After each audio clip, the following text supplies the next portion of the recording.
असली बनाम नकली मुद्दे। मनुवादी विचारधारा की पार्टियां कांग्रेस, बीजेपी, आप हमेशा चुनाव में नकली मुद्दे, इमोशनल मुद्दे, धार्मिक मुद्दों पर चुनाव में जनता के वोटों को ठगती हैं। हां साथियों, बिल्कुल सही कहा। साथियों, जनता की असली मुद्दे, क्योंकि भारत की जनता को मनुवादी पार्टियों बीजेपी, कांग्रेस ने 75 साल तक अशिक्षित रखा है। और अशिक्षित इसलिए रखा है क्योंकि उनको अगर शिक्षित हो जाते तो वो अधिकारों की बात करने लगते, तो वो अपने हक न्याय की बात करते। तो ये अशिक्षित रखा। फिर ये कर क्या करते हैं, अशिक्षित जनता को भावनात्मक मुद्दों में भड़काते हैं। हिंदू मुस्लिम करते हैं, ये हिंदुस्तान पाकिस्तान करते हैं, सर्जिकल स्ट्राइक करते हैं।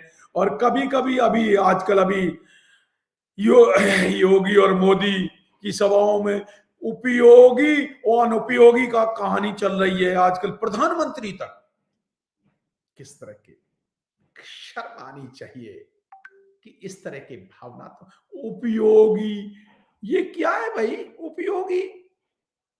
क्या अनुपयोगी थे तब? तो अनुपयोगी थे योगी अगर उनको प्रधान जो मुख्यमंत्री बनाया बीजेपी ने। अगर उपयोगी नहीं थे तो प्रधान तो मुख्यमंत्री बनाया क्यों? प्रधानमंत्री को अपनी भाषा तक, अरे योगी को उपयोगी है, ये क्या बात है? वाज ही अनप्रोडक्टिव या अनुपयोगी जो आरएसएस ने उनको मुख्यमंत्री बना दिया इतने बड़े सूबे का? अगर उपयोगी आरएसएस की नजरों में उपयोगी रहे होंगे तभी तो बनाया ना। तो फिर आज ये मुद्दा 5 साल बाद क्यों? नॉनसेंस। बात ये रही है। बात बात है जनता को भड़काना। प्रधानमंत्री जनता को भड़का रहे हैं क्योंकि 5 साल ना तो प्रधानमंत्री ने काम किया और ना ही मिस्टर योगी ने, जो अपने आप को उपयोगी सिद्ध कर रहे हैं, उन्होंने कोई काम किया होता तो उन्हें ऐसे नहीं। और फिर ये बहुजन के नेता, चाहे वो अखिलेश यादव जी हैं तो बहुजनों के नेता भाई, लेकिन ये समाज पार्टी के उन्होंने भी टोपी पकड़ ली। अरे कभी प्रधानमंत्री ने लाल टोपी की बात करते हैं, कभी कभी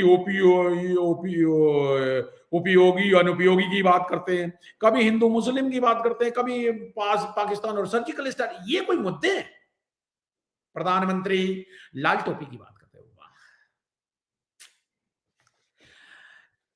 चक्कर क्या है? असली मुद्दे जनता के क्या हैं? और फिर उनमें अखिलेश यादव जैसे ये जो कहते हैं हम साहब नेता हैं, किस बात के नेता हो अगर आपको यही नहीं पता कि बीजेपी और आरएसएस के ट्रैप जाल में अखिलेश यादव आ गए। और वो दूसरे ओबीसी एंड कंपनी, वो तो आरएसएस ये सब करती है। ये आरएसएस का खेल है कि जहां जहां आरएसएस को जीतना होता है, बीजेपी को जीतना हो, वहीं पे जाकर के वो ओवैसी को लाती है। वो ओवैसी मुस्लिम का और ये हिंदू का, हिंदू मुस्लिम दैट्स ऑल, और बीजेपी जीत गई। रणनीति है। अरे बात करनी चाहिए मुद्दे की, और मुद्दा ये है कि ओबीसी की जाति जनगणना क्यों नहीं हुई? भाई जब 52% से 60% भारत की आबादी की 75 सालों में जनगणना क्यों नहीं की? गधों की गणना करते हैं, गायों की गणना करते हैं, भैंसों की गणना करते हैं, जानवरों की गणना करते हैं, और ओबीसी समाज की जाति जनगणना नहीं की। ये क्योंकि ये तो शूद्र मानते हैं, और शूद्र को जानवर से नीचे स्थान है, गाय का ऊपर और शूद्रों का नीचे, इसलिए गाय की गणना करते हैं और ओबीसी की जनगणना नहीं करते आरएसएस और बीजेपी। ये मुद्दा है, और ये उठाना चाहिए किसको? ओबीसी के नेता को। नहीं उठाएंगे अखिलेश जी। मुद्दा, असली मुद्दे ये हैं कि जाति जनगणना, ओबीसी की जाति जनगणना नहीं, तो फिर कैसे? फिर तो वोट नहीं। नारा ये होना चाहिए, ओबीसी की जाति जनगणना नहीं तो वोट नहीं। कांग्रेस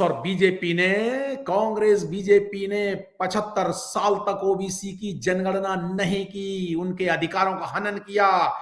हाँ, काका कालेलकर कमी का जो कमीशन था, उसको उसकी रिपोर्ट दबाए रखी, उसके मंडल कमीशन की रिपोर्ट आने के बावजूद 27% आरक्षण नहीं भरा। ये है असली मुद्दा, ओबीसी के अधिकारों का मुद्दा। क्यों?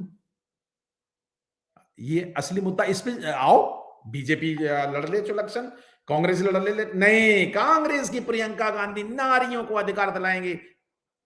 अरे कांग्रेस प्रियंका गांधी की ना मम्मी ने कभी अधिकार दिए, ना उनकी दादी ने अधिकार दिए महिलाओं को। अगर अधिकार देती तो कांग्रेस सत्ता में रही है। इन्होंने भी तो 60 साल तक कितने महिलाओं को प्रतिनिधित्व दिया? क्यों नहीं उन्होंने महिला आरक्षण बिल पास किया? नहीं करेंगे, क्यों नहीं करेंगे? कांग्रेस बीजेपी, ये इसलिए मान्यवर काशीराम साहब कहते थे ये नागनाथ और सांपनाथ पार्टियां हैं, ये मनवादी पार्टियां। और जी में अरे, और एक आप पार्टी, एक नई आरएसएस की एक और तीसरी पार्टी, वो कहते नहीं हम अयोध्या में यात्रा कराएंगे। क्यों? ये काम है क्या? ये काम नहीं है। असली ये नकली मुद्दे हैं, भावनात्मक मुद्दे हैं, धार्मिक मुद्दे, ये भावनात्मक मुद्दे हैं। जनता को धार्मिक ये है, ये पर्सनल मैटर है। कौन को हिंदू है, मुस्लिम है, कोई भी कौन से धर्म अपनाता, क्या फर्क पड़ता है? हम सब भारत के नागरिक हैं। असली है जनता के मुद्दे हैं, क्या है? ओबीसी के मुद्दे हैं कि ओबीसी की सीटें हड़प ली आरएसएस ने, बीजेपी ने, योगी ने, जितने भी योगी और मोदी ने जितने भी, जानते हो कितना, सारे प्रोफेसरों की सीटें हड़प ली। सारी ओबीसी के पिछले 6 साल में, 7 साल के बीजेपी के केंद्र सरकार में और योगी की 5 साल की सरकार में सारी ओबीसी की सीटें हड़प ली। जीरो जीरो बेटे जीरो वोट दिया, जी सीटें दी, सारा आरक्षण खा गए। तो ओबीसी की सीटें हड़पना ये मुद्दा होने चाहिए। ओबीसी को आरक्षण नहीं तो बीजेपी को और कांग्रेस को वोट नहीं, मुद्दा ये होना चाहिए। ओबीसी को आरक्षण नहीं तो बीजेपी और कांग्रेस को वोट नहीं। मुद्दा दूसरा ये होने चाहिए, ओबीसी के नवयुवकों को रोजगार नहीं तो बीजेपी कांग्रेस को वोट नहीं। ओबीसी एससी एसटी ओबीसी को शिक्षा नहीं तो फिर इनका 85% बहुजनों को का इन कांग्रेस और बीजेपी को वोट नहीं। अगर गांव गांव में स्कूल नहीं तो बीजेपी कांग्रेस को वोट नहीं। नारे ये होने चाहिए। इन्होंने जमीनें हड़पी हैं, हाँ, कांग्रेस और बीजेपी ने किसानों की जमीनें और ट्राइबल्स की जमीनें, आसाम, नागालैंड, त्रिपुरा, ट्राइबल बेल्ट, मध्य प्रदेश, झारखंड, छत्तीसगढ़, इनमें जमीनें हड़पी हैं। कांग्रेस और बीजेपी ने मिले, नागनाथ साहब साहब पार्टियों ने, इन्होंने जमीनें हड़पी हैं शेड्यूल्ड ट्राइब्स की। और अब तो 3 कानूनी भी बना दिए थे जमीन हड़पने के लिए, पूरे देश भर की जमीन हड़पने का इनका कार्यक्रम था। तो फिर ऐसी पार्टियां, मनवादी पार्टियां, कांग्रेस और बीजेपी को वोट नहीं। जो नारा और मुद्दा ये होना चाहिए कि जो पार्टियां किसानों की, गरीबों की जमीन हड़पती हैं, ऐसी पार्टियां कांग्रेस और बीजेपी को वोट नहीं। ये कांग्रेस और बीजेपी की पार्टियां, इन्होंने, इनकी सरकार है, कांग्रेस की भी राजस्थान में, पंजाब में, तो फिर क्या वहां पे भी हजारों लाखों लोग मर रहे थे, अभी कोरोना काल मरे। तो स्वास्थ्य नहीं, जनता को हॉस्पिटल, और स्वास्थ्य नहीं तो वोट नहीं, ये होना चाहिए मुद्दा। गांव गांव में रोड नहीं तो वोट नहीं। ऑनलाइन आजकल शिक्षा हो गई, ऑनलाइन सब बच्चे शिक्षित पढ़ेंगे, ऑनलाइन पढ़ेंगे। अरे ऑनलाइन पे मोबाइल टीवी टावर चलते नहीं है, टावर नहीं है तो बच्चे पेड़ पे बैठ के पढ़ते हैं, क्योंकि वहां पे उनको नेट कनेक्टिविटी नहीं। मुद्दा ये होने चाहिए, गांव गांव में कनेक्टिविटी नहीं तो बीजेपी और कांग्रेस को वोट नहीं। मुद्दा ये होना चाहिए कि नदी नालों पे बेचारे बच्चे पैदल चल के जाते हैं, नाले, और उन पे बरसात में तैर के जाते हैं। तो फिर इन नदियों पे पुलों का निर्माण होना चाहिए। तो नदी नालों पे, गांव गांव में नदी नालों पे पुल का निर्माण नहीं तो बीजेपी कांग्रेस को वोट नहीं। छोटे छोटे गांव में छोटे छोटे हाट बाजार होने चाहिए, पक्के होने चाहिए। तो छोटे छोटे गांव कस्बों में उनके लिए छोटे छोटे बाजार नहीं तो बीजेपी कांग्रेस को वोट नहीं। हर गांव में स्कूल, अस्पताल और डॉक्टर नहीं और रोड नहीं तो बीजेपी कांग्रेस को वोट नहीं। टीचरों को तनख्वाह नहीं देते, सफाई कर्मचारियों को आप पार्टी, आप पार्टी और बीजेपी मिलकर के दिल्ली में डॉक्टरों को, सफाई कर्मचारियों को, नर्सों को, टीचरों को तनख्वाह नहीं दे रही, काम ले रही, बंधुआ मजदूर बना रही और नौकरियां ले रही। तो फिर जो सरकार बीजेपी और आप पार्टी, मनवादी पार्टियां, जो पार्टियां काम करा के तनख्वाह नहीं देती, तो मनवादी पार्टियां बीजेपी और आपको वोट नहीं। पेंशन, अटल बिहारी वाजपेयी नाम के आरएसएस के प्रधानमंत्री थे, उन्होंने पूरे भारत के 40 लाख लोग जो नौकर पेशा थे, उनको 2004 से 2002-3 के बाद उन्होंने पेंशन योजना खत्म कर दी।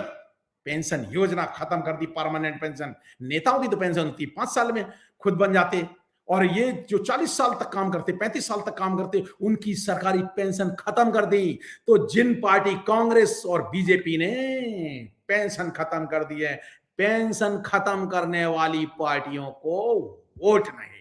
सरकारी कर्मचारी, रिटायर्ड कर्मचारी ध्यान रखें, हजारों विभागों को सरकारी हजारों, रेल बेच दी, तेल बेच दिया, और से लेकर के एमटीएनएल बेच दिया, बीएसएनएल बेच दिया, सब कुछ बेच दिया, बैंक बेच रहे। और तो फिर जो पार्टियां सरकारी विभागों को बेच करके आरक्षण खत्म कर रही हैं, ऐसी पार्टियां बीजेपी और कांग्रेस इसमें दोनों मिली हैं, लिबरलाइजेशन, प्राइवेटाइजेशन का। तो कांग्रेस और बीजेपी मनवादी पार्टियों को वोट नहीं। इन मनवादी कांग्रेस और बीजेपी पार्टियों में ये न्याय नहीं दे पाई, इन्होंने न्यायालय के ठीक से व्यवस्था नहीं की, तो फिर जब जनता को न्याय नहीं, तो इनको वोट नहीं। असली मुद्दे ये होने चाहिए साथियों। और ये हमें ये भड़का रहे हैं कि तो लाल टोपी वाले, लाल टोपी में वो उपयोगी योगी, कभी हिंदू मुस्लिम, कभी धर्म और मंदिर।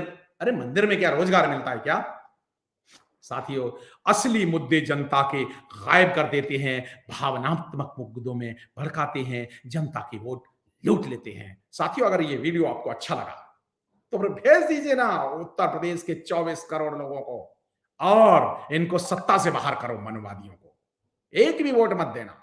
अगर आप बेरोजगारी से पीड़ित हैं, अगर आप महंगाई से पीड़ित हैं, अगर आपकी बच्चे शिक्षा का घरों गांव में अगर कोई प्रबंध नहीं है, अगर रोड नहीं है, अगर सड़कें नहीं हैं, अगर वहां पर हॉस्पिटल नहीं है, स्वास्थ्य व्यवस्था नहीं है, अगर वहां मकान की सुविधा नहीं है, तो फिर इनको वोट ना दें, क्योंकि आपका अधिकार है। हाँ, 5 साल के बाद ये वोट लेने के बाद गायब हो जाएंगे। अभी शराब पिलाएंगे, बाद में वोट लूट करके गायब हो जाएंगे। तो जनता सावधान, सावधान, सावधान। जनता के, और बहुजन समाज पार्टी ही एक पार्टी है जो भारतीय संविधान को लागू करती है साथियों। इसलिए आओ चलो सरकार बनाए, हाथी पर हम बटन